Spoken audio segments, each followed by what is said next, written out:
So, what is common between the tooth implants and James Webb Telescope?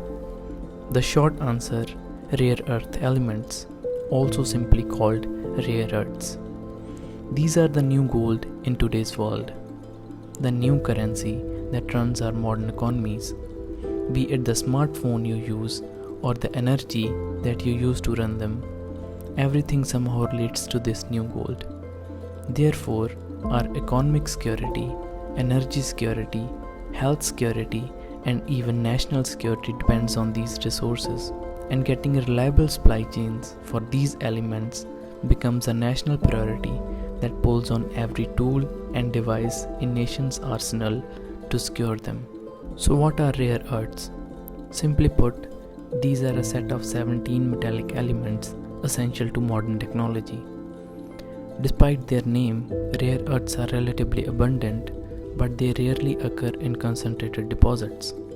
For example, cerium, one of the rare earths, is 25th most abundant element in Earth's crust, which is more abundant than copper.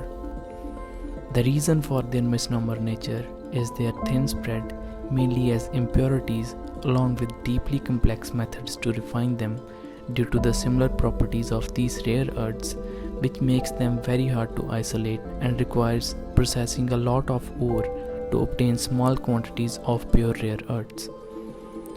You may find some in your backyard, for instance, but in an insignificant amount. They are vital components essential to our modern worlds. For example, rare earths are found in modern chips in smartphones, electric and hybrid vehicles, as magnets in wind turbines, as mixtures with other phosphors used to produce accurate primary colors in flat screen TVs and other modern displays due to their ability to emit precise wavelengths of light, as well as high performance alloys and lighting equipment. They are also important for national security purposes as they underpin defense systems such as guidance systems, sonars, radars, lasers, advanced batteries, and critical infrastructure such as telecommunications. In short, rare earths are the hidden building blocks of digital economy and green energy, giving devices special electrical, magnetic, and luminescent properties. Without these, you wouldn't be watching this video on your modern TV or smartphone. So what's the problem here, you would ask?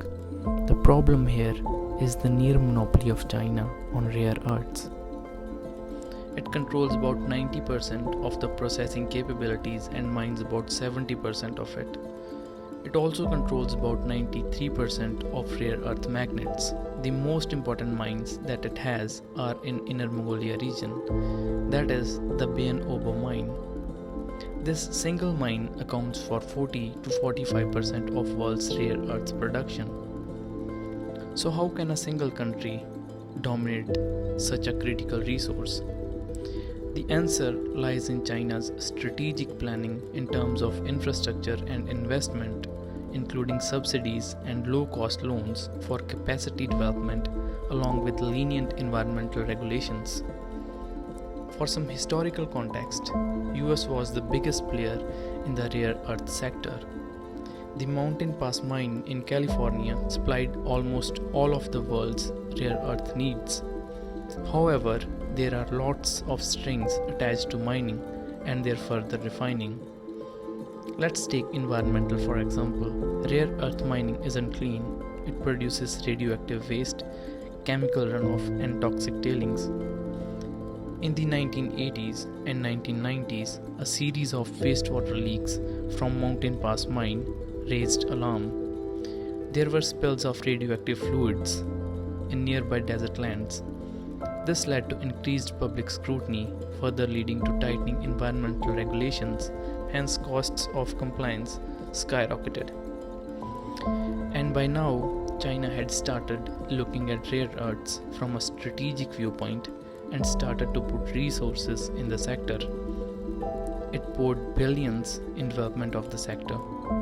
It was such a big deal for China that Deng Xiaoping, the then president of China, said, quote, "The Middle East has oil, China has rare earths," End quote. China's huge labor advantage combined with low environmental barriers led to prices of rare earths falling sharply. Chevron, the company running Mountain Pass, started feeling the pressure from China's cheap supply and tightened environmental regulations in US after a series of environmental lapses in 80s and 90s. These circumstances forced Chevron to close the mine in 2002. In 2008, Chevron sold the mine to Molycorp Minerals, a company formed specifically to revive the Mountain Pass mine. However, after trying their best to revive the mine and make it profitable, Molycorp filed for bankruptcy in 2015. Today, China has gone so far ahead, further cementing its monopoly through cheaper availability, that it has pushed initiatives by other countries through the bankruptcy door. Others are just not able to compete with China. The problems being environmental regulations as well as viability issues. In today's world, with lots of geopolitical tensions, rare earths have become a weapon for China. A good example of it is China's export restrictions on Japan in 2011 due to geopolitical tensions revolving around Senkaku Islands.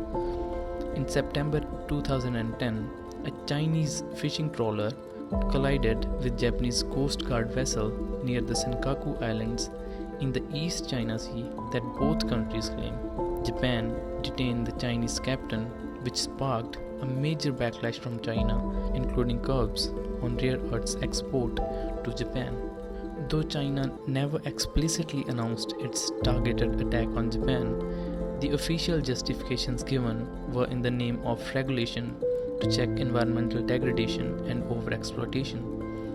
Further, China has started issuing licenses for export of rare earths, making the process complex in order to further have grip on the geopolitical implications of rare earths. This economic attack by China on Japan sent ripples around the world, and countries woke up to their vulnerability to China in terms of its near monopolistic control over rare earths. Another recent example is the current trade war between US and China, where both countries are going head to head. US imposed massive tariffs on China, and in retaliation, China used its monopoly on rare earths to push US to the corner, forcing multiple implications, including Ford shutting down one of its manufacturing units due to shortage of rare earths. So all this puts up a question: how to get rid of China bullying the world over one of the most important resources in the world. To do this, most big players have been doing one thing or another to move away from their heavy reliance on China. US has opened its Mountain Pass mine again, and just to put this problem in perspective, the company running the mine had to ship the raw ore to China to process it.